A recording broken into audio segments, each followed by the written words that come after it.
అందరికీ నమస్కారం. 2025 మార్చి 29న శనీశ్వరుడు కుంభరాశిని వదిలిపెట్టి మీనరాశిలోకి ప్రవేశించడం జరుగుతుంది. మీనరాశిలో శని 2.5 ఏళ్ల పాటు సంచారం చేస్తాడు. శని మీనరాశి సంచారం వల్ల 6 రాశులకు వివిధ రూపాల్లో శని దోషం ప్రారంభం కాబోతోంది. కొన్ని రాశుల వారు ఇంతవరకు అనుభవించిన వైభవానికి తెరపడుతుంది. జీవితాలు తారుమారయ్యే అవకాశం ఉంది. శని దోషం వల్ల మేషం, సింహం, కన్య, ధనుస్సు, కుంభం, మీన రాశుల వారు కొన్ని కష్ట నష్టాలను అనుభవించే అవకాశం ఉంది. ఈ రాశుల వారు మార్చి 20 నుంచే శనీశ్వరుడికి ప్రీతిపాత్రమైన పనులు చేయడం వల్ల శని దోషం చాలా వరకు తగ్గిపోయే అవకాశం ఉంది. మేషరాశికి వ్యయస్థానంలో అంటే 12వ స్థానంలో శనీశ్వరుడి ప్రవేశం వల్ల వీరికి ఏలినాటి శని ప్రారంభమవుతుంది. దీనివల్ల ప్రతి పనిలోనూ శ్రమ, తిప్పట ఎక్కువగా ఉంటాయి. వైద్య ఖర్చులు బాగా పెరగడం, ఇష్టం లేని ప్రాంతాలకు బదిలీ కావడం, వృత్తి ఉద్యోగాల్లో ప్రాధాన్యం ప్రాభవం తగ్గడం వంటివి జరుగుతాయి. విదేశాలకు వెళ్లిన వారు కష్టాలు పడాల్సి వస్తుంది.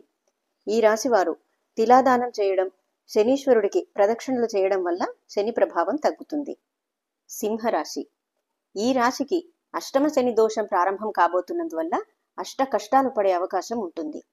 రావలసిన డబ్బు అందకపోవడం, ఆదాయం పెరగకపోవడం, ఆర్థిక సమస్యలు వృద్ధి చెందడం, శ్రమ ఎక్కువ ఫలితం తక్కువగా ఉండడం, వైవాహిక జీవితంలో విభేదాలు తలెత్తడం వంటివి జరిగే అవకాశం ఉంది.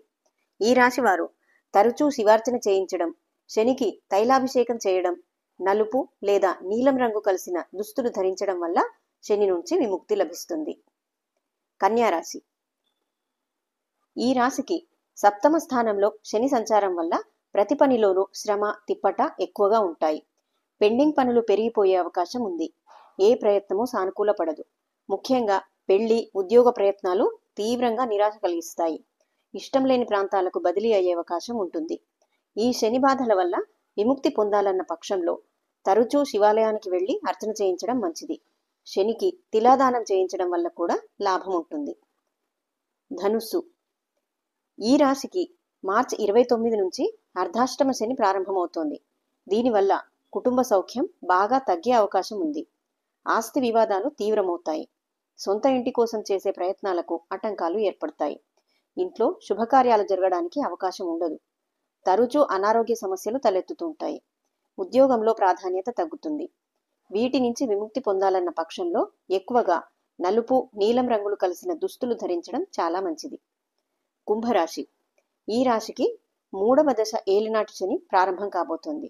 దీనివల్ల ఆదాయం తగ్గడం, పనికి తగ్గ ప్రతిఫలం లభించకపోవడం, రావలసిన డబ్బు రాకపోవడం, కష్టార్జితం ఎక్కువగా వృధా కావడం, డబ్బు తీసుకున్నవారు ఇవ్వకపోవడం వంటివి జరిగే అవకాశం ఉంది. సహాయం పొందిన వారు ముఖం చాటేసే అవకాశం కూడా ఉంటుంది. వీటి నుండి బయటపడాలన్న పక్షంలో నవగ్రహాలకు ప్రదక్షిణలు చేయడంతో పాటు నల్ల రంగు కలిసిన దుస్తులు ఎక్కువగా ధరించడం మంచిది. మీనరాశి ఈ రాశిలోనికి శని ప్రవేశిస్తున్నందువల్ల ఈ రాశి వారికి 2వ దశ ఏలినాటి శని ప్రారంభమవుతోంది. దీనివల్ల సర్వత్రా ప్రాధాన్యం ప్రాభవం తగ్గుతాయి. రాజపూజ్యాలు తగ్గి అవమానాలు పెరుగుతాయి. వృధా ఖర్చులు ఎక్కువగా ఉంటాయి. ఏదో ఒక రూపంలో బ్యాంక్ బ్యాలెన్స్ తగ్గిపోతూ ఉంటుంది. అనారోగ్యాలతో అవస్థలు పడాల్సి వస్తుంది. ప్రతి పనిలోనూ వ్యయ ప్రయాసలు ఎక్కువగా ఉంటాయి. ప్రతి శనివారం శనీశ్వరుడిని ప్రార్థించడం, శివార్చన చేయించడం చాలా మంచిది.